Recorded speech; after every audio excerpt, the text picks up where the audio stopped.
The Artist is the newest killer to join the Dead by Daylight roster. Is she worth the price tag? Well, let's have a look. Her first perk is Grim Embrace. Each time a survivor is hooked for the first time, Grim Embrace gains a token. Upon reaching 4 tokens, Grim Embrace activates. The first aspect of this ability is that the entity will block all generators for 30, 35 or 40 seconds, with the second aspect of the perk being that the aura of the obsession is revealed to you for 5 seconds. If you can get this perk to work, it seems good at first. It can stall the game out for, well, 30 to 40 seconds, but it can be difficult to get all 4 survivors sometimes, so this perk may not always be used, which makes it more of a situational perk rather than a consistent one. Perks like Barbecue and Chili will also override this perk, as they will show where everyone is after a hook, not just the obsession. But those are my thoughts, so let's move on to perk 2. Scourge Hook, Pain Resonance. At the start of the trial, 4 random hooks are changed into Scourge Hooks, with their auras being white. Each time a survivor is hooked on a Scourge Hook,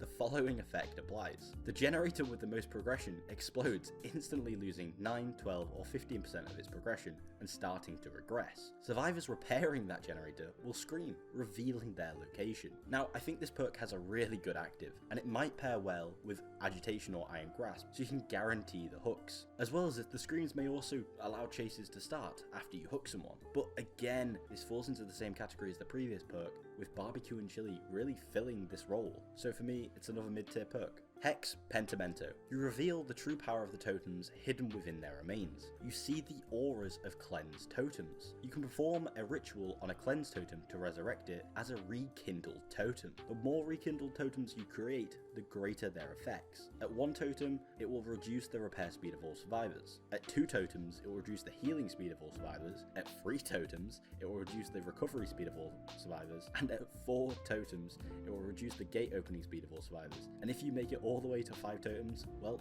all totems will be blocked by the entity, meaning that survivors can't do anything. I love this idea as a perk. I think this is great. However, it will take time out of chases to perform this action and probably needs refining to be properly meta, but I like the idea they're going with here. I think they've just missed the mark. Okay, so the power for the Artist is called Birds of Torment. Press the power button to charge Birds of Torment. Once fully charged, tap the attack button to summon a Diacro. This action can be repeated in quick succession by continuously holding the power button and tapping the attack button again. But what is a Diacro? Well, when at least 1 Diacro is summoned, it stays idle for a limited amount of time. Spawning a new Diacro will extend this time, but if you tap the ability button, you'll propel all idle Diacros into flight, following their indicated flight path. Diacros will inflict damage on survivors while on their flight path, which is indicated to the Artist. And once Diacros continue past their individual flight paths, they turn into a swarm, able to pass through any obstacle while flying on through the environment.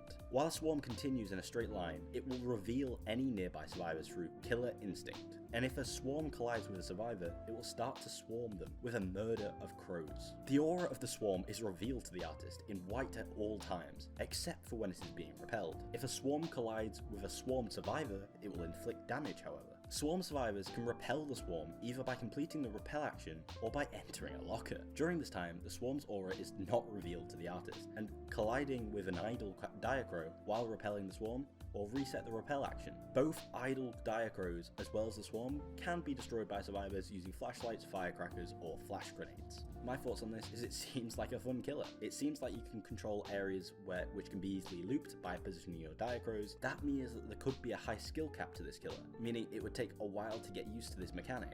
Now, I know this skill has been out for a little bit, but it seems like people aren't properly grasping the idea of this power. I think this killer has real potential, but just isn't quite living up to it due to the people using it. Similar to the Nurse. The Nurse is a really good killer, but as we found out in the last video, maybe not so much in terms of average win percentage. But we know that she is still a good killer with a high skill cap, rewarding players who are good at the game. And that idea is what I see in this killer. Overall, the perks seem a bit underwhelming, with Barbecue and Chili seeming to do a better job than the first 2 perks combined, as well as the third perk seeming a bit weak, although it does seem fun if you can get it going. As I said before, this seems like a killer experienced players might find success with, rather than the new players. And with that in mind, make your decision and enjoy the game with or without the Artist. Thank you for watching, and peace.